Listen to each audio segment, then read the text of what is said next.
দীর্ঘ ১২ বছর ছদ্মবেশে লুকিয়ে থাকার পর অবশেষে ৩৩টি মামলার আসামি কাজী তারেককে আটক করেছে জেলা গোয়েন্দা পুলিশ। পুলিশ জানিয়েছে ১২ বছর আগে মাদক চোরাচালান, বিস্ফোরক, খুন ও অস্ত্র মামলাসহ ৩৩টি মামলার বোঝা কাঁধে দেশের বিভিন্ন স্থানে পলাতক ছিলেন তিনি। তার মধ্যে ১৫টি মামলায় ছিল গ্রেপ্তারি পরোয়ানা।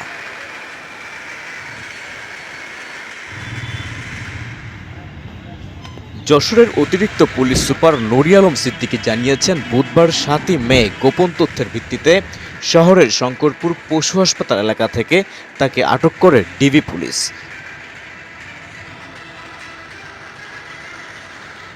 আদালত তাকে কারাগারে প্রেরণ করেছেন।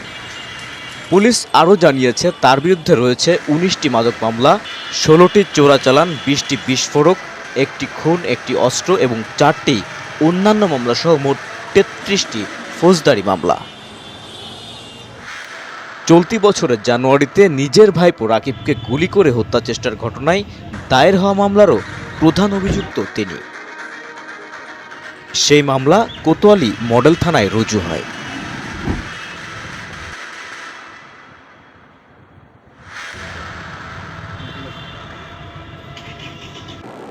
আসামি কাজী তারেক ওরফে তরিকুল ইসলাম তাকে গ্রেফতার করেছে এবং তার বিরুদ্ধে ১৫টি ওয়ারেন্ট মুলতবি ছিল এবং তার বিরুদ্ধে ৩৩টি মামলা রয়েছে। ৩৩টি মামলার মধ্যে ১টি খুন মামলা, ১টি অস্ত্র মামলা, ২টি বিস্ফোরক, ১৯টি মাদক মামলা, ৬টি চোরাচালান এবং ৪টি অন্যান্য মামলা রয়েছে।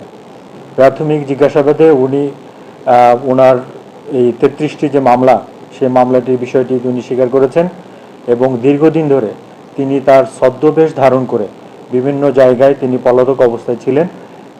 এই গোপন সংবাদের ভিত্তিতে আমরা তাকে গ্রেফতার করতে সক্ষম হয়েছি। ডেস্ক রিপোর্ট, চ্যানেল দুর্জয়।